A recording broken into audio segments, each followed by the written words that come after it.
डांट मिली थी मेरी पिछली क्लास में है? क्यों ऐसा था क्या? क्यों भाई? हाँ, तो हम लोग पढ़ रहे थे कैलेंडर चैप्टर, और कैलेंडर चैप्टर में सर आपको मेरी लव हो गया, ड्रीम में देखती हूँ आपको, है लवेरिया हुआ है, मैं गया यारो मुझको लवेरिया हुआ। अरे पढ़ाई कर लो, पढ़ाई। तुम्हारा नाम भी विकास नहीं विकास है? विकास कहाँ का विकास कर रहे हो तुम? विकास या विकास है? क्यों भाई? तो हम लोग पढ़ रहे थे कैलेंडर चैप्टर, और कैलेंडर चैप्टर में सबसे पहले हमने जाना था what are the leap years, leap वर्ष क्या होते हैं। तो लीप वर्ष जाना था हमने 4 या 400 के भाग देकर, है 4 या 400 से भाग देने पर, है ना, हमें पता चलता है कि वो वर्ष लीप ईयर है कि नहीं है। उसके बाद हमने जाना था कि कितने वर्ष में कितने लीप ईयर आते हैं, है ना। फिर हमने जाना था कि what are the odd days, 100 साल में 24 ऑड डेज, मतलब कितने वर्ष में कितने लीप ईयर आते हैं, 100 में 24, 200 में 48, 372, 400 में 57। फिर हमने जाना था odd days, what are the odd days. The remainder of 7 is called odd days, 7 के शेषफल को, है ना, 7 के शेषफल को हम विषम दिन कहते हैं। क्या कहते हैं? 7 के शेषफल को हम विषम दिन बोलते हैं, है ना। 7 से भाग देने के बाद जो भी शेषफल बचेगा उसको हम विषम दिन कहेंगे। मेरे 12th में 88%, कॉन्ग्रेचुलेशन, शाबाश, बहुत बढ़िया, बहुत अच्छी परफॉर्मेंस रही आपकी 12th क्लास में। हाँ जी, तो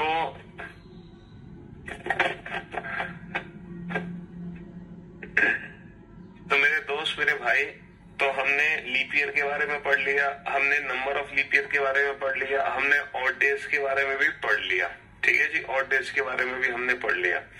reminder of 7 is called odd days, 7 के शेषफल को हम विषम दिन कहते हैं। हमें हर चीज पता चल गई।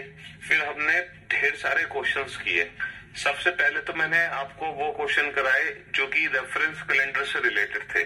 अच्छा, रेफरेंस कैलेंडर से रिलेटेड हमने सबसे पहले तो वो क्वेश्चन किए जिसमें दिनों का अंतर था, फिर हमने वो क्वेश्चन किए जिसमें महीनों का अंतर था, फिर हमने वो भी क्वेश्चन किए, है ना, फिर हमने वो भी क्वेश्चंस किए जिसमें साल का अंतर था, ठीक है। तो पहले दिनों का अंतर किया, फिर महीनों का अंतर किया, फिर हमने साल का अंतर वाले भी क्वेश्चंस किए। तो ये सारे क्वेश्चंस हमने किए, और हमने लीप ईयर से रिलेटेड भी क्वेश्चन सॉल्व किए। अच्छा, फिर हमने रिपीटेशन ऑफ कैलेंडर भी पढ़ा था कि कितने वर्ष में कोई भी वर्ष रिपीट होता है। तो हमें पता चला किसी भी नॉर्मल ईयर को रिपीट होने में लगते हैं 11 और 6 साल, लीप ईयर को रिपीट होने में लगते हैं 28 साल। लेकिन उसके पीछे का जो बेसिक कंसेप्ट है वो भी हमने सीखा था। उन दो नॉर्मल ईयर का कैलेंडर सेम होगा जिन दोनों के बीच में ऑड डेज 0 होंगे। अच्छा, फिर हमने एज कैलकुलेशन भी सीखी थी कि एज कैलकुलेशन कैसे की जाती है, एज को कैसे कैलकुलेट किया जाता है। फिर हमने ये भी सीखा था कि कोई भी दिन हफ्ते में कितनी बार आता है, महीने में कितनी बार आता है और साल में कितनी बार आता है, ठीक है। तो यहाँ तक हम सारी कहानी कर चुके हैं, और टोटल 60 क्वेश्चन हम पढ़ चुके हैं, 60 क्वेश्चन, है ना। 60 क्वेश्चन कैलेंडर में हम अभी तक कर चुके हैं, पूरे 60 क्वेश्चन, ठीक। अब हम आगे बढ़ते हैं और मैं कुछ क्वेश्चन आपसे पूछूंगा, उसके रिप्लाई देना। ये है ईयर्स और ये है लीप ईयर्स। आप ये बताओ बेटा, 100 वर्ष में कितने लीप ईयर है ना, पूरे 100 साल में कितने लीप ईयर होते हैं, 200 वर्ष में कितने लीप ईयर होते हैं, 300 में कितने लीप ईयर है, 400 में कितने लीप ईयर है, जल्दी से मुझे बताओ, है ना। तो ये चीज हमने पहली क्लास में सीखी थी। 100 साल में 24 लीप ईयर होते हैं, 200 में 48 होते हैं, 300 में 72 होते हैं, और 400 में होते हैं 97 लीप ईयर। अब आप फटाफट से ना ऑड डेज कैलकुलेट करके बताओ मुझे, क्या कैलकुलेट करके बताओ ऑड डेज कि कितने वर्ष में, है ना, 100 वर्ष में कितने ऑड डेज होंगे, 200 वर्ष में कितने ऑड डेज होंगे, 300 में कितने ऑड डेज होंगे, 400 में कितने होंगे। तो आप लोग जानते हैं कि ऑड डेज की वैल्यू कैसे निकालते हैं, years plus leap years become odd days, years plus leap year becomes odd days. आप लोग जानते हैं ऑड डेज की वैल्यू कैसे निकालते हैं, years plus leap years become odd days, years plus leap year becomes odd days, है ना। ईयर्स में लीप ईयर जोड़ने पर वो ऑड डेज बन जाते हैं, है ना। लेकिन ऑड डेज की वैल्यू कभी भी 7 या 7 से ज्यादा नहीं हो सकती। ऑड डेज की वैल्यू हमेशा 7 या 7 से कम मतलब हमेशा 7 से कम होगी। तो वैल्यू अगर 7 या 7 से ज्यादा आ रही है तो आप 7 से भाग देके दोबारा रिमाइंडर निकाल दो।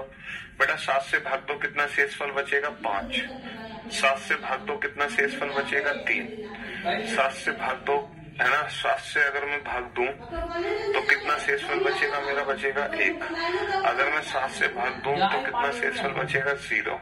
तो मेरे जो ऑड डेज आ गए वो आ गए 5310। अब एक काम करो, ये जो तुम्हारे ऑड डेज निकले हैं 5310, अब आप एक काम करो, आप दोबारा से कैलकुलेट करो। 500 वर्ष में कितने ऑड डेज हैं, 600 में कितने हैं, 700 में कितने हैं, 800 में कितने हैं, 900 में कितने हैं, 1000 में कितने हैं, है ना, 1600 में कितने हैं और 1900 वर्ष में कितने ऑड डेज हैं। आप दोबारा से मुझे ऑड डेज कैलकुलेट।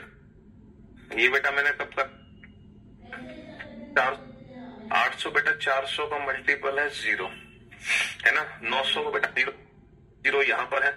अगर मैं मान लो इसकी जगह 0 + 5 5, 1000 को 800 + 200 0 + 3 3, 400, 600 को 4 होगा आज से पहले।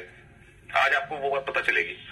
देखो 400 500 को मैं कैसे लिखूंगा, 400 + 100 0 + 5 5, 600 को 400 + 200 0 + 3 3, 700 को 400 + 300 0 + 1 1, 800 बेटा 400 का मल्टीपल है 0, है ना। 900 को बेटा 800 800 + 100 0 + 5 5, 1000 को 800 + 200 0 + 3 3, 400 का मल्टीपल है 0 और 1900 क्या है 1600 + 300 0 + 1 1।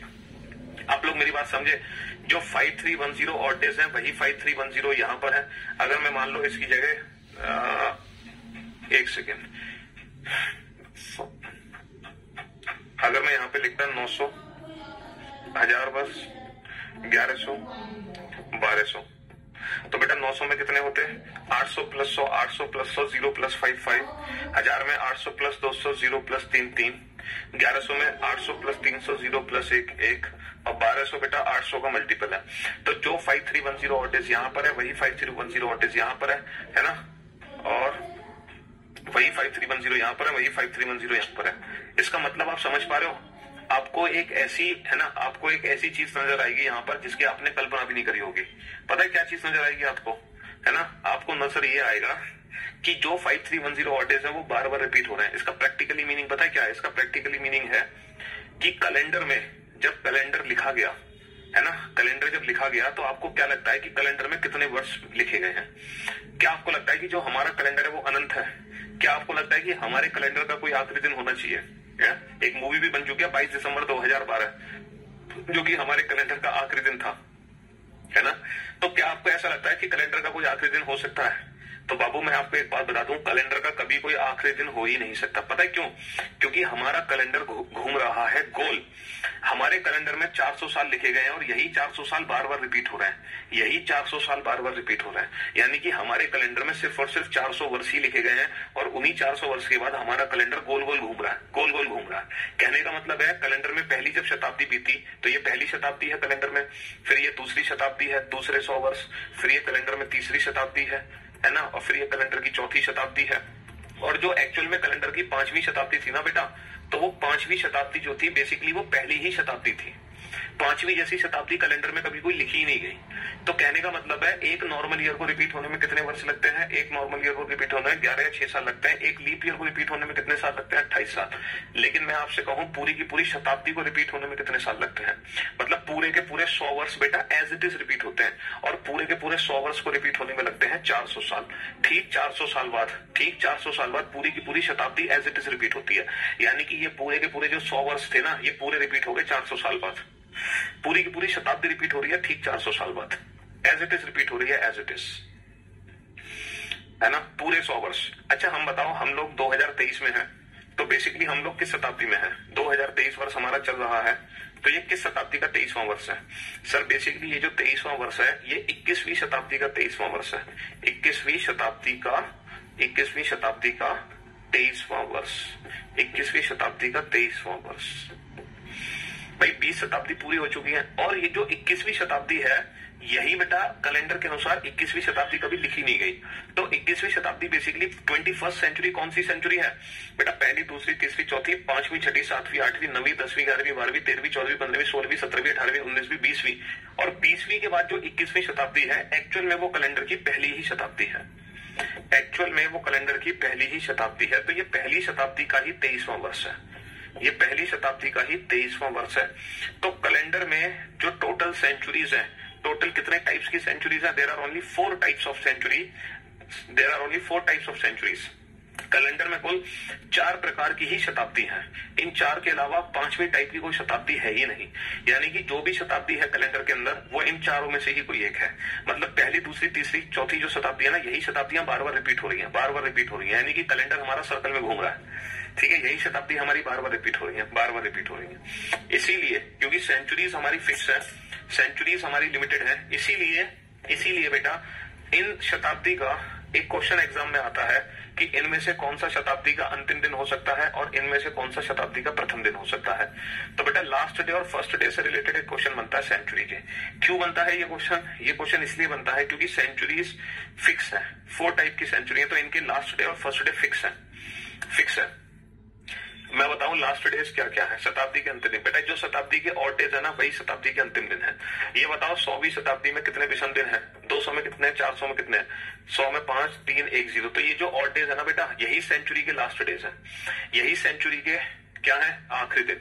तो कोई भी शताब्दी, जब पहली शताब्दी खत्म होगी तो वो 5 पे खत्म होगी, दूसरी 3 पे, तीसरी 1 पे, चौथी 0 पे। सर इन ऑड डेज का मीनिंग क्या है? तो बेटा मैंने आपको क्या बताया था कि जब हमारा कैलेंडर बना है तो what was the first day? Calendar का सबसे पहला दिन क्या था? कैलेंडर की शुरुआत हमारी किस दिन से हुई है ये बताओ। कोई ना कोई तो दिन ऐसा रहा होगा जो कैलेंडर का पहला दिन रहा होगा। सर जब हमारा कैलेंडर बना ना, तो सबसे जो पहला दिन था कैलेंडर का, डेट वाज मंडे। सबसे पहला ही दिन कैलेंडर का मंडे था, है ना? सबसे पहला ही दिन कैलेंडर का मंडे था। दूसरा दिन था ट्यूसडे, तीसरा वेडनेसडे, चौथा थर्सडे, 5वां फ्राइडे, छठा सैटरडे, 7वां यानी कि 0 संडे, 8वां यानी कि 1 मंडे। तो ये जो है ना, यही ऑड डेज है, यही हमारे ऑड डेज है। 0, 1, 2, 3, 4, 5, 6 जो कैलेंडर के पहले 7 दिन है, वही ऑड डेज है, वही रिपीट हो रहे हैं बार बार पूरे कैलेंडर में। तो 5 का मतलब क्या है? कि जो हमारी पहली शताब्दी खत्म हुई है वो फ्राइडे पे खत्म हुई है। 3 का मतलब वेडनेसडे पे, 1 का मतलब मंडे पे और 0 का मतलब संडे पे। तो पहली, दूसरी, तीसरी, चौथी हमारी टोटल 4 शताब्दियां हैं और उन शताब्दियों के जो अंतिम दिन है वो है फ्राइडे, वेडनेसडे, मंडे, संडे। यानी कि जितनी भी हमारी फर्स्ट सेंचुरी है वो हमेशा फ्राइडे पे ही खत्म होगी। ये जो 21वीं शताब्दी चल रही है, आप बता सकते हो इस 21वीं शताब्दी का आखिरी दिन क्या है? सर 31 दिसंबर 2100, ये 21वीं शताब्दी का आखिरी दिन है। और 21वीं मतलब पहली शताब्दी का आखिरी दिन क्या है? फ्राइडे। तो 100% बेटा 31 दिसंबर 2001 को फ्राइडे है, क्योंकि 21वीं शताब्दी का अंतिम दिन है ये। समझ रहे हो? 21वीं शताब्दी का पहला दिन क्या था? 21वीं शताब्दी का पहला दिन है 1 जनवरी 2001। ये है 21वीं शताब्दी का पहला दिन। तो अभी हम ये भी जानेंगे कि पहला दिन है ना, पहला दिन हमारा शताब्दी का क्या होता है, अंतिम दिन क्या होता है। तो मेरे दोस्त, मेरे भाई, जितनी भी पहली शताब्दियां हैं उनका लास्ट डे हमेशा फ्राइडे होगा। जितनी भी दूसरी शताब्दी है उनका लास्ट डे हमेशा वेडनेसडे होगा, तीसरी का मंडे, चौथी का संडे। तो अच्छा, कौन कौन से ऐसे दिन है जो शताब्दी के अंतिम दिन नहीं हो सकते? सर संडे हो गया, मंडे हो गया, ट्यूसडे है ना। कौन कौन से दिन है जो अंतिम दिन नहीं हो सकते? ट्यूसडे, थर्सडे और सैटरडे। टीटीएस ट्यूसडे, थर्सडे और सैटरडे ये कभी भी किसी शताब्दी के अंतिम दिन नहीं बन सकते। यानी कि शताब्दी का अंतिम दिन संडे, मंडे, वेडनेसडे, फ्राइडे होगा। और आपको ये भी पता है कि तीसरी शताब्दी का अंतिम दिन क्या है, चौथी का अंतिम दिन क्या है, 5वीं का अंतिम दिन क्या है, 7वीं का क्या है, 11वीं शताब्दी का अंतिम दिन क्या है। आपको सिर्फ ये नहीं पता कि शताब्दी के अंतिम दिन कौन कौन से होते हैं, आपको ये भी पता है कि 13वीं शताब्दी का अंतिम दिन क्या है, क्योंकि 13वीं शताब्दी बेसिकली पहली शताब्दी है और उसका अंतिम दिन क्या होगा? फ्राइडे। 16वीं शताब्दी का अंतिम दिन क्या है? 16वीं शताब्दी बेसिकली चौथी शताब्दी और उसका अंतिम दिन होगा संडे। तो आपको पर्टिकुलर सेंचुरी के बारे में पता चल गया कि किस सेंचुरी का लास्ट डे क्या होगा। अच्छा, ऐसे ही सेंचुरी के फर्स्ट डे भी फिक्स होते हैं। अगर अंतिम दिन फिक्स है तो प्रथम दिन भी फिक्स है कि कोई भी सेंचुरी किस दिन से शुरू होती है। तो मुझे एक बात बताओ कि पहली शताब्दी अगर फ्राइडे पे खत्म हुई, पहली शताब्दी अगर फ्राइडे पे खत्म हुई है ना, जैसे मान लो आज पहली शताब्दी का अंतिम दिन है और आज क्या होगा? आज फ्राइडे होगा। तो आज अगर पहली शताब्दी खत्म हो रही है तो बेटा कल, आज अगर फ्राइडे पे पहली शताब्दी खत्म हो रही है तो कल सैटरडे से दूसरी शताब्दी शुरू नहीं होगी, क्योंकि फ्राइडे का अगला दिन क्या है? सैटरडे। तो अगर फ्राइडे पे पहली शताब्दी खत्म हो रही है, उसके अगले दिन सैटरडे से दूसरी शुरू हो जाएगी। दूसरी अगर वेडनेसडे पे खत्म हो रही है, उसके अगले दिन थर्सडे से तीसरी शुरू हो जाएगी। तीसरी अगर मंडे पे खत्म हो रही है, उसके अगले दिन ट्यूसडे से चौथी शुरू हो जाएगी। और अगर चौथी अगर संडे पे खत्म हो रही है, चौथी अगर संडे पे खत्म हो रही है, उसके अगले दिन मंडे से पहली शताब्दी शुरू हो जाएगी, उसके अगले दिन मंडे से पहली शताब्दी शुरू हो जाएगी। तो ये है शताब्दी के प्रथम दिन। कौन कौन से? Saturday, Monday, Tuesday, Thursday, Saturday. और देखो यहां हमें पता चल गया चौथी शताब्दी संडे पे खत्म हुई, उसके अगले दिन मंडे से पांचवी शताब्दी शुरू होगी। और जो पांचवी शताब्दी है बेसिकली वो पहली ही शताब्दी है। और ये चीज अभी थोड़ी देर पहले भी मैं प्रूव कर चुका था कि हमारे कैलेंडर का जो पहला दिन था वो मंडे था, है ना। पहला जो दिन था कैलेंडर का मंडे था। और आप इस चीज को यहां पर भी प्रूव कर चुके हैं कि पहली शताब्दी का पहला दिन क्या है? मंडे है। तो ऑब्वियसली बात है जो कैलेंडर का पहला दिन था वो शताब्दी का ही पहला दिन था, तो डेट वॉज मंडे था। तो कोई भी शताब्दी जब शुरू होगी तो वो मंडे, ट्यूसडे, थर्सडे, सैटरडे से शुरू होगी। और वो शुरू किस किस दिन नहीं हो सकती? सर वो संडे, वेडनेसडे और फ्राइडे, है ना, इन दिनों पे शुरू नहीं हो सकती कोई भी शताब्दी। कहने का मतलब है कि जो अंतिम दिन होते हैं वो प्रथम दिन नहीं हो सकते, जो प्रथम दिन होते हैं वो अंतिम दिन नहीं हो सकते, except Monday. Monday is common. Monday बेटा शताब्दी का अंतिम दिन भी हो सकता है, मंडे शताब्दी का प्रथम दिन भी हो सकता है। मंडे को छोड़कर सारे दिन हमारे अलग अलग है, मंडे को छोड़कर सारे दिन हमारे अलग अलग है ना। हाँ जी। तो कहने का मतलब है जो ऑड डेज हमने याद किए हैं ना, जो ऑड डेज हमने याद किए हैं 100, 200, 300, 400, जो हमने ऑड डेज याद किए हैं 5310, 5310, these are the last day. ये तो लास्ट डे है। और इसके जो अगले दिन है, इसके जो नेक्स्ट डे है वो प्रथम दिन है, यानी कि 6421, ये हमारे शताब्दी के प्रथम दिन है। क्योंकि ऑब्वियसली बात है कि फ्राइडे पर अगर शताब्दी खत्म होगी तो उसके अगले दिन सैटरडे से हमारी दूसरी शताब्दी शुरू होगी। तो लिख लो सेंचुरी के फर्स्ट और लास्ट डे। तो हमें सिर्फ ये नहीं पता चला कि सेंचुरी के फर्स्ट और लास्ट डे क्या होते हैं, हमें ये भी पता चल गया कि किस टाइप की सेंचुरी के फर्स्ट और लास्ट डे क्या होते हैं। तो अब मैंने आपसे पूछा कि 21वीं शताब्दी का पहला दिन क्या था, बताओ। सर हमें पता है 21वीं शताब्दी हमारी पहली शताब्दी है, और पहली शताब्दी का पहला दिन क्या था? मंडे। तो 21वीं शताब्दी का भी पहला दिन मंडे ही था, जो कि था 1 जनवरी 2001। समझ रहे हो? 16वीं शताब्दी का पहला दिन क्या था? सर 16वीं शताब्दी चौथी शताब्दी है जिसका पहला दिन मंडे था। तो 16वीं शताब्दी का जो पहला दिन था वो मंडे था, यानी कि 1 जनवरी 1601। ये 16वीं शताब्दी का पहला दिन था, 1 जनवरी 1601, और उस दिन मंडे था। तो बेटा आज अगर शताब्दी का अंतिम दिन है तो उसके अगले दिन मंडे से, मतलब आज अगर अंतिम दिन फ्राइडे है तो उसके अगले दिन सैटरडे से दूसरी शताब्दी शुरू होती है। क्रिस्टल क्लियर, मजा आ गया सर कसम से, बहुत बढ़िया, अल्टीमेट। चलिए, तो अब आप कभी भी सेंचुरी के लास्ट डे और फर्स्ट डे कभी नहीं भूलोगे, और आपको ये भी पता है कि किस टाइप की सेंचुरी का लास्ट डे क्या है। चलो, अभी मैंने थोड़ी देर पहले आपको ऑड डेज काउंट करवाए। मैंने आपसे ऑड डेज पूछे 100, 200, 300, 400 साल में कितने ऑड डेज हैं, कितने विषम दिन हैं। तो आपने मुझे कैलकुलेट करके दिए 5310। कहां से कैलकुलेट करके दिए? Years plus leap year. आप ये बताओ 1900 में कितने, 1800 में कितने, 1700 में कितने, और फिर ये बताओ 1949 में कितने हैं, 1946 वर्ष में कितने ऑड डेज हैं, और 2022 वर्ष में कितने ऑड डेज हैं। चलो ये ऑड डेज वैल्यू मुझे काउंट करके बताओ। बेटा चौथी शताब्दी कब खत्म होगी? चौथी शताब्दी संडे पे खत्म होगी। उसके अगले दिन मंडे से पांचवी शताब्दी शुरू होगी। पांचवी शताब्दी पहली शताब्दी है। 1 जनवरी 1601 विल बी ट्यूसडे। नहीं बाबू, 1 जनवरी 1601 का मतलब है ये 17वीं शताब्दी का पहला दिन है। ये 17वीं शताब्दी का पहला दिन है, और 17वीं का मतलब है पहली शताब्दी। और पहली शताब्दी का पहला दिन क्या था बाबू? पहली शताब्दी का पहला दिन है मंडे। इसीलिए देखो एक बच्चा कंफ्यूज हो गया, और हो सकता है आप भी कंफ्यूज हो जाओ। एक बच्चा कंफ्यूज है, आप भी कंफ्यूज हो जाओ। 1 जनवरी 1601, ये बताओ ये किस शताब्दी का पहला दिन है? बेटा ये जो पहला दिन है ना, ये 17वीं शताब्दी का पहला दिन है।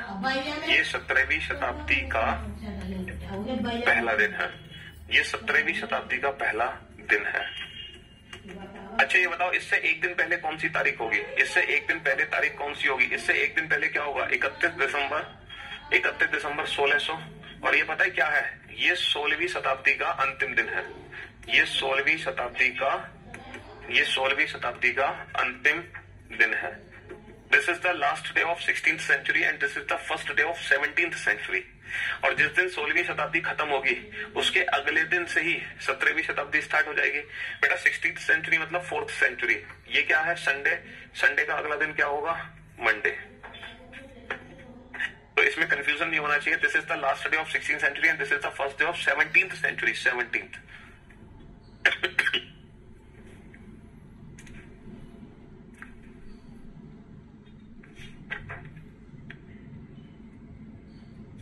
दिन निकालने का कोई कोड नहीं है, चिंता क्यों कर रहे हो बेटा। हम चुटकी बजाएंगे और आप दिन निकाल दोगे बिना कोई कोड याद किए। कोई कोड याद कराने की जरूरत नहीं है। कहां चक्कर में पड़ रहे हो तुम कोड के, हैं? सब भूल जाओगे, कोड फोड तो याद करोगे तो। सर अब अगस्त में बैंक का एग्जाम आ रही है, मैं फ्रेशर हूँ, हो जाएगा क्या? अब सबसे शुरू करूं तो बेटा सबसे पहले तो जो मैंने पहली क्लास में बैंकिंग का सिलेबस बताया था 19 चैप्टर, सिर्फ आपको वो 19 चैप्टर पढ़ने हैं वीओडी से। पूरी रीजनिंग नहीं पढ़नी अगर आप सिर्फ बैंक का पेपर देना चाह रहे हो तो आप वो 19 चैप्टर पढ़ लो वीओडी से। तो आप लोग, मैं उम्मीद करता हूं ये चीज समझ गए होंगे। 16वीं और 17वीं शताब्दी, बेटा 1600 पे तो 16वीं शताब्दी पूरी हो गई। तो बेटा 1900 क्या है? 1600 plus 300, 0 plus 1 1, 1600 plus 200, 0 plus 3 3, 1600 plus 100, 0 plus 5 5। अब 1949 को कैसे निकालोगे? सर 1949 में कितने हैं? 1900 ईयर्स प्लस 49 ईयर्स। अच्छा ये बताओ ईयर्स को ऑड डेज में कब बदलते हैं? सर ईयर्स में जब लीप ईयर ऐड करें, लेकिन 1900 में लीप ईयर जोड़ने की जरूरत नहीं है। 1900 में बिना लीप ईयर जोड़े मैं बता सकता हूं कितने ऑड डेज हैं। 1900 में कितने ऑड डेज हैं? 1, क्योंकि 1600 प्लस 300, 0 प्लस 1 1, तो बिना ऑड डेज, बिना लीप ईयर जोड़े मैं बता सकता हूं इसमें 1 ऑड डे है। लेकिन 49 साल में कितने ऑड डेज हैं? इसमें मुझे लीप ईयर जोड़ने ही पड़ेंगे। अच्छा कितने लीप ईयर है? इसके लिए मुझे 4 से भाग देना पड़ेगा। जितनी बार 4 से भाग जाएगा उतने ही लीप ईयर है। तो 4 से कितनी बार भाग जा रहा है? 12 बार। तो बेटा 4 से भाग दो और फिर 7 से भाग देकर रिमाइंडर निकालेंगे, क्योंकि ये हमारे हो गए ऑड डेज। कितने? 61। 49 और 12 61 और 7 8 56, कितना बचा? 5। तो बेटा 5 और 1 6। तो फाइनली कितने ऑड डेज आ गए मेरे? 6 ऑड डेज आ गए। फाइनली कितने ऑड डेज आ गए? 6 ऑड डेज आ गए। जैसे 1946 में कितने ऑड डेज हैं? 1900 प्लस 46 और प्लस 46 में आए हुए लीप ईयर, कितने लीप ईयर? 11। बेटा सारी वैल्यूज को छोटा कर दो। 1900 में डायरेक्ट बता दो 1 ऑड डे होता है ना। 46 और 1 कितना हो गया? 57। 7 8 56 का मतलब 1 और 1 कितना हो गया? 2 ऑड डेज हो गए। 2। 2022 में कितने ऑड डेज हैं? इसको तोड़ लो बेटा। 2000 प्लस 22 में आए हुए लीप ईयर, कितने लीप ईयर? 5 लीप ईयर, है ना। इसको छोटा कर लो। 22 और 5 27 और इसका मतलब 0 प्लस 27 27, 7 21, कितना बचा? फाइनली 6 बचा। 6 ऑड डेज आ गए। तो कहने का मतलब है हम कितने भी वर्ष में ऑड डेज कैलकुलेट कर सकते हैं। जरूरी नहीं है कि वो वर्ष हमेशा 400 के मल्टीपल में ही होगा। तो हम कितने भी वर्ष में ऑड डेज कैलकुलेट कर सकते हैं।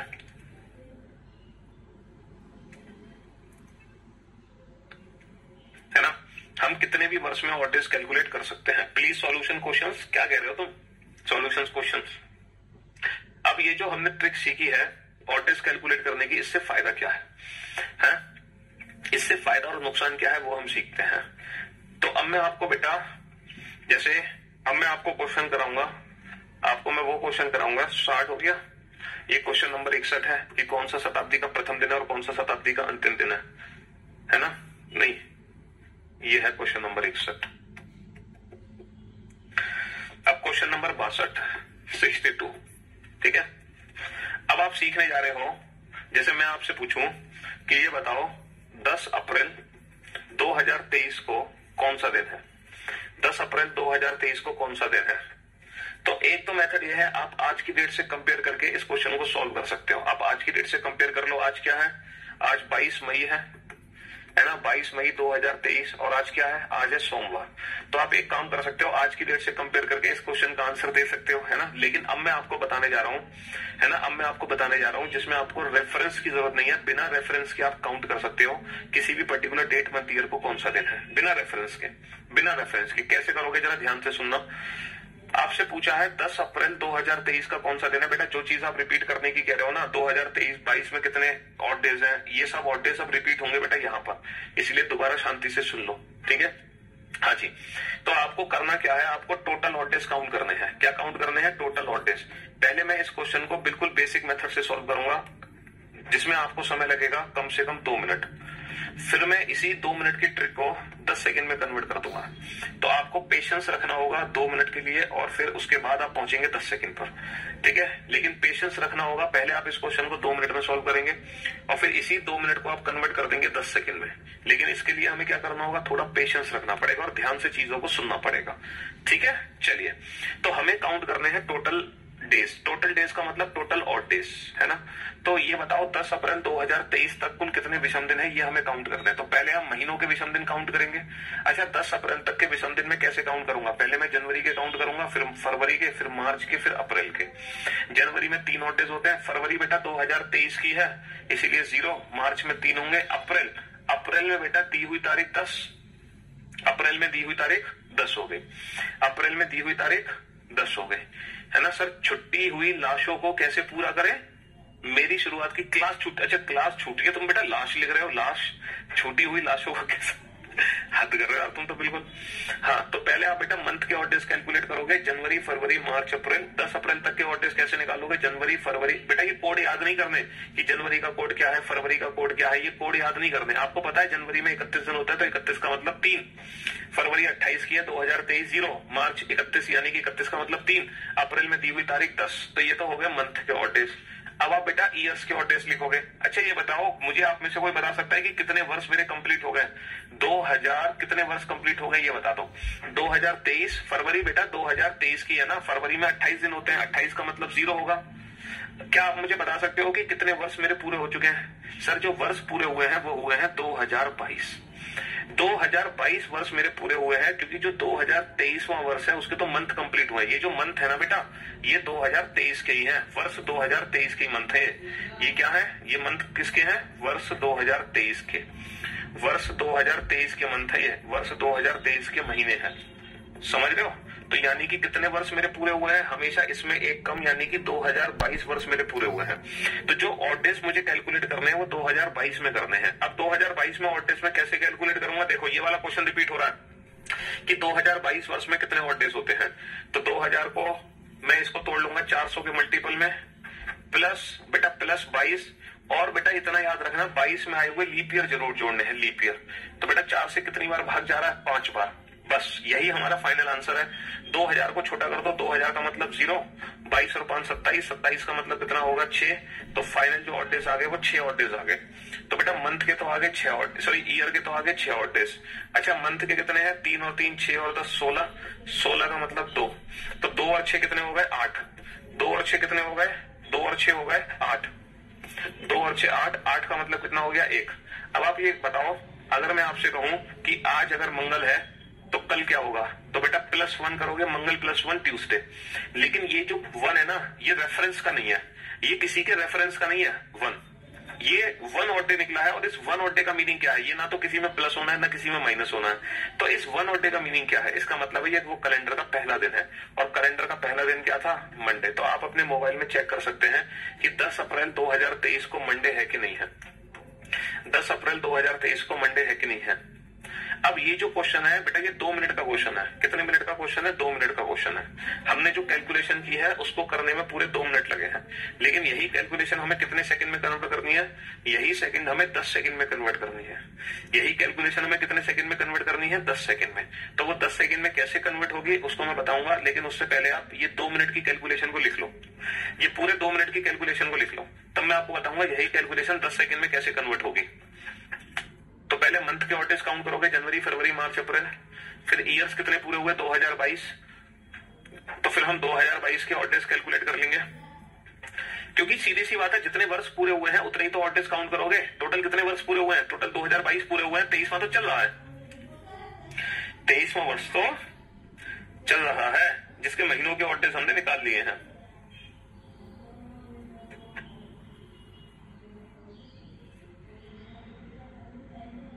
छूटी हुई क्लासेस को वीकेंड पे जो आपको समय मिलता है सैटरडे और संडे का, उन वीकेंड के समय में अपनी क्लासेस को पूरा करें, रिवीजन करें,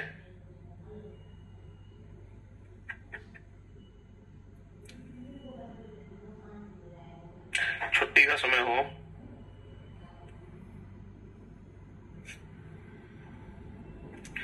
करो फटाफट।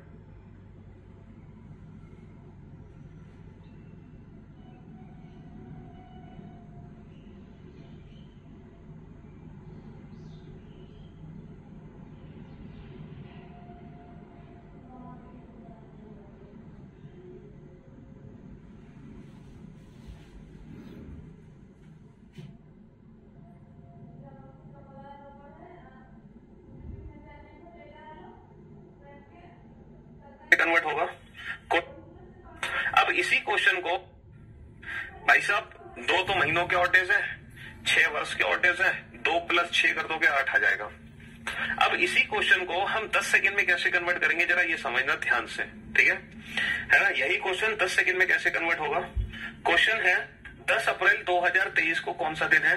अब ये क्वेश्चन 10 सेकंड में कन्वर्ट होने जा रहा है, बिना रेफरेंस कैलेंडर के हम आंसर देंगे, वो भी 10 सेकंड के अंदर, बिना रेफरेंस कैलेंडर के। तो हमें पता बेटा, इसी लॉन्ग मेथड को ही हम शॉर्ट मेथड में कन्वर्ट करेंगे। हमें पता है कि पहले हम मंथ के ऑड डेज कैलकुलेट करते हैं, तो हम अपने मन में बोलेंगे जनवरी को बोलते 3 लिख दिया, फरवरी 23 की है 0 लिख दिया, मार्च अप्रैल का 10 लिख दिया, और फिर ये 2000 और 2022 वर्ष है। बस इतना याद रखना, इन 22 में आए हुए लीप ईयर जरूर जोड़ देना। लीप ईयर कैसे जोड़ोगे, 4 से जितनी बार भाग जाएगा 4 × 5 = 20। बस यही आपका आंसर है। कैसे आंसर निकाला, जनवरी, फरवरी, मार्च और अप्रैल, ये तो खत्म हुई 10 अप्रैल तक की कहानी। फिर 2022 यानी कि 2000 + 22 + लीप ईयर और जोड़ने हैं, बस इतना याद रखना। और यही हमारा आंसर है। यही सारी वैल्यूज को छोटा कर दो, यही सारी वैल्यूज को छोटा कर दो, बात खत्म। यही हमारे प्रश्न का उत्तर है। बेटा 10 को छोटा करो 3, 2000 को छोटा करो 0, 22 को छोटा करो 1, तो 3 और 3 6 और 3 9, 9 का मतलब कितना होगा 2, 2 और 1 3, 3 और 5 8, 8 का मतलब कितना होगा 1, और 1 का मतलब मंडे। तो Monday is the right answer, Monday is the right answer, Monday is the right answer. क्योंकि कैलेंडर का जो पहला दिन था डेट वॉज मंडे, तो यहां पर जो 1 बच रहा है उसका मतलब मंडे ही है। जैसे मान लो मुझे कल का दिन कैलकुलेट करना हो, कल 21 तारीख थी ना, हाँ जी, मुझे कल का दिन कैलकुलेट करना है कि कल कैलेंडर का कौन सा दिन था। ये बताओ कल कैलेंडर का कौन सा दिन था, है ना, कल का दिन मुझे कैलकुलेट करना है। तो इसको डायरेक्ट कैसे कैलकुलेट करेंगे, हम अपने मन में बेटा 21 मई तक हमें चलना है, तो हम अपने मन में बोलेंगे जनवरी, फरवरी 2023 की है, फरवरी, मार्च, अप्रैल, मई में बेटा दिए हुए दिन 21, आखिरी महीने में दी हुई तारीख 21, है ना। चलो प्लस 2023 वर्ष नहीं 22, और 22 में आए हुए लीप ईयर कितने 5। बस यही हमारा फाइनल आंसर है, यही हमारा फाइनल आंसर है, यही हमारा फाइनल आंसर है। और इसमें ना तो हमें कोई ट्रिक याद करनी, ना हमें कोई कोड याद करना, कोई कोड याद नहीं करना, कोई मोबाइल नंबर याद नहीं करना, कुछ नहीं करना बेटा। ये बेसिक कंसेप्ट है जिससे आप कोई भी 1000 साल पुरानी डेट, कोई कंडीशन नहीं है, चाहे लीप ईयर हो, नॉर्मल ईयर हो, कोई भी सेंचुरी ईयर हो, कोई कंडीशन नहीं है, कोई कोड नहीं है। 1000 साल पुरानी डेट और 1000 साल बाद की डेट चुटकियों में बजा सकते हो। छोटा कर दो बेटा, 21 को छोटा करो 0, 2000 को छोटा करो 0, 22 को छोटा करो 1, तो 3 और 3 6 और 2 8, 8 और 1 9 और 5 14, 14 का मतलब 0, और 0 का मतलब बेटा 0 का मतलब संडे, और बेटा कल संडे ही था। कल क्या था, कल संडे ही था, कल संडे ही था ना, हाँ जी। ये बताओ 15 अगस्त 1947 को कौन सा दिन था, बताओ। 15 अगस्त 1947 को बेटा 2023वीं वर्ष चल रही है, तो वर्ष कितने पूरे हुए हैं, 2022 वर्ष पूरे हुए हैं। वर्ष हमेशा इससे एक कम पूरे होंगे। जैसे मैं आपसे पूछूं कितने वर्ष में ऑड डेज काउंट करोगे, तो 1946 वर्ष में करोगे, क्योंकि वर्ष हमेशा इससे एक कम होंगे। अबे यार 7 × 21 रिमाइंडर 0 नहीं बचेगा। 2000 वर्ष में कितने ऑड डेज होते हैं, 400 के मल्टीपल में 0 ऑड डेज नहीं होते हैं, है? 1772 का कैलेंडर कब रिपीट होगा बेटा, लीप ईयर को रिपीट होने में 28 साल लगते हैं। इसमें जब तुम 28 जोड़ोगे तो 1800 बनेगा, लेकिन 1800 एक लीप ईयर नहीं है, इसीलिए 1800 में रिपीट नहीं हो पाएगा। तो कहने का मतलब है ये क्वेश्चन ऑप्शन पे डिपेंड करेगा। तो दिए गए ऑप्शंस में से आप उन ऑप्शंस को छांटोगे जिन 2 लीप ईयर के बीच में ऑड डेज 0 निकलेंगे, तो आप इंडिविजुअल ऑप्शन से क्वेश्चन बनाओगे। समझ रहे हो? हाँ, तो बेटा पहले तो जनवरी से शुरुआत करो, ऑड डेज लिखना जनवरी से लिखना शुरू करो, जनवरी से फटाफट से जनवरी से लिखना शुरू करो। जनवरी लिखते ही मन में 3 लिख दिया, रटना नहीं है, हमें पता है 31 का मतलब 3 है। फरवरी बेटा 1947 की है, मार्च, अप्रैल, मई, जून वैसे भी अल्टरनेट होते हैं ना, 3 2 3 2 3 2, जुलाई, अगस्त में दी हुई तारीख कितनी 15, प्लस 1947 को कैसे लिखोगे 1946। भैया 47 तो वर्ष पूरे नहीं हुआ, वर्ष पूरे हुए हैं 46, और लास्ट में क्या करना है 46 में आए हुए लीप ईयर और जोड़ने। और कितने लीप ईयर आए हैं 46 में, 4 से कितनी बार भाग जाएगा 11 बार। बस अब ये सारी वैल्यूज को छोटा कर दो, है ना। 15 को छोटा करो 1, 1900 को छोटा करो, 1600 प्लस 300, 7 6 42, कितने बचे 4, 7 एकम 7, कितने बचे 4, 3 और 3 6 और 2 8 और 3 11 और 2 13 और 3 13 और 3 16, 16 और 1 17 और 1 18 और 4 22 और 4 26, 26 का मतलब कितना आ गया 5, और 5 का मतलब ये कैलेंडर का 5वां दिन था, डेट वॉज फ्राइडे। 5 का मतलब ये कैलेंडर का 5वां दिन था, डेट वॉज फ्राइडे, है ना भाई। 5 का मतलब क्या आ गया, ये कैलेंडर का 5वां दिन था, डेट वॉज फ्राइडे। ठीक है जी। तो 15 अगस्त 1947 को कौन सा दिन था कैलेंडर का, 15 अगस्त 1947 को फ्राइडे था। ठीक है। तो अब आप ये बताओ, आपने इस ट्रिक को 10 सेकंड में कन्वर्ट किया कि नहीं किया। अब ये बताओ 26 जनवरी 1950 को कैलेंडर का कौन सा दिन था, 26 जनवरी 1950 को कैलेंडर का कौन सा दिन था, फटाफट से बताओ। सर किसी क्वेश्चन में कभी 4 कौन लीप ईयर कभी नहीं, जनवरी आएगा तो जनवरी के तो 26 जनवरी 1950 को कौन सा दिन था, कैसे निकालोगे। 10 सेकंड में कन्वर्ट करो बेटा, यहां से काउंट करना शुरू करो। तो सबसे पहले जनवरी आएगा तो जनवरी के तो 26 के 26 ही लिख लो, प्लस 1949 और 49 में आए हुए लीप ईयर। कितने लीप ईयर आए, 4 से जितनी बार भाग जाएगा, 4 से 12 बार भाग जाएगा, 12 चौक 48। यहाँ पे बेटा इंडिविजुअल लीप ईयर काउंट नहीं कर सकते ना, किसी से कंपैरिजन नहीं कर रहे। अगर हम 2 वर्ष का कंपेयर करते तो कंपैरिजन करके लीप ईयर काउंट करते, लेकिन यहाँ पे कोई कंपैरिजन नहीं है, तो बिना कंपैरिजन के लीप ईयर काउंट हो रहा है, विदाउट एनी कंपैरिजन। ठीक है। तो बेटा 26 को छोटा करो 5, 1900 को छोटा करो 1, 49 को छोटा करो 0, 12 को छोटा करो 5, 5 और 1 6, 6 और 5 11, 11 का मतलब कितना होगा, 11 का मतलब होगा 4, और 4 का मतलब चौथा दिन कैलेंडर का क्या था, चौथा दिन था कैलेंडर का थर्सडे। अब आप बताओ, आपको कोई कोड याद करने की जरूरत है, दुनिया की किसी भी तारीख को कौन सा दिन है आप चुटकियों में बजा सकते हो, चुटकियों में बता सकते हो बिना कोई कोड याद किए। अब आप सब बच्चे अपनी अपनी डेट ऑफ बर्थ वाला दिन कैलकुलेट करें, सारे अपनी अपनी डेट ऑफ बर्थ का दिन कैलकुलेट करें कि वो सही निकल के आ रहा है कि नहीं, सारे कैलकुलेट करें। सारे कैलकुलेट करें डेट ऑफ बर्थ अपनी अपनी। 300 में कितने होते हैं, 22 नहीं लिखा तब तुम सो रहे थे, 49 कहां से आया। अब यार तुम बिल्कुल गधे हो गया, बिल्कुल 1 नंबर के। यहाँ 47 में काउंट कर रहे थे तो 46 नहीं लिखा मैंने, 2023 में काउंट कर रहे थे 22 नहीं लिखा, तब तुम सो रहे थे जब मैं ये वाला क्वेश्चन करा रहा था, ये वाला क्वेश्चन करा रहा था जब तुम सो रहे थे, जब मैंने 2023 वाला लिखा हुआ लेकिन मैंने काउंट किया है 2022 में, तब तुम कहां थे, हैं? निद्रा में थे, वॉशरूम चले गए थे, कहां चले गए थे, तब तुम्हें समझ नहीं आया था। अबे ये जितने वर्ष होते हैं उससे एक कम वर्ष पूरे हुए होते हैं, क्योंकि ये जो करंट ईयर है इसके तो हमने मंथ के ऑड डेज निकाल लिए। स्टैंडर्ड मेथड में 1949 वर्ष हमारे पूरे हुए हैं, क्योंकि जो 1950 वर्ष है उसका तो महीना निकला है जनवरी, जिसके 26 दिन निकले हैं। तो करंट ईयर के तो हम मंथ में ऑड डेज कैलकुलेट कर लेते हैं।